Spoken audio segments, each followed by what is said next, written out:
ICC टी20 विश्वकप 2024 जून मासरे खेल किंतु आईसीसी टूर्नामेंट में प्रस्तुति वर्तमान ठारू आरंभ होइछि।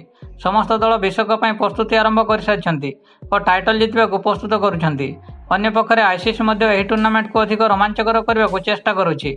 टी20 विश्वकप 2024 को दृष्टि रखी आईसीसी एक गुरुत्वपूर्ण निष्पत्ति नहीं। आईसीसी विश्वकप में नुआ नियम लागू करिछि। एथुरु बैटिंग दल बहुत लाभवान हो पार। तो चलतु आपको जणाई दउछु सेही नियम विषय रे। टी20 विश्वकप 2024 संबंध में आईसीसी आनिथिबा नुआ नियम नाम होछि स्टॉप क्लॉक नियम। यही नूतन नियम प्रवर्तन सहित मैच निर्दिष्ट समय शेष हो पार। यही नियम अनुसार बोलिंग दल प्रत्येक ओवर पर द्वितीय ओवर बोलिंग मध्य 1 मिनिट समय पाइब। यह सरल भाषा में कहले पड़िया फिल्डिंग करुवा फील्ड को गोटे ओवर शेष होवर 1 मिनिट मध्य द्वितीय ओवर आरंभ करने को पड़ो। प्रत्येक ओवर पर पर्दार 1 मिनिट स्टॉप वाच आरंभ हो। विश्वकप 2024 संबंध में आईसीसी द्वारा बहुत कठोर निष्पत्ति निदि कौन दल स्टॉप क्लॉक नियम उल्लंघन करती तेज से 5 रन जरिमाना कर। सूचनायोग्य जे गोटे भूल दल को जरिमाना दिज्व ना किंतु 3टी भूल दिज्व।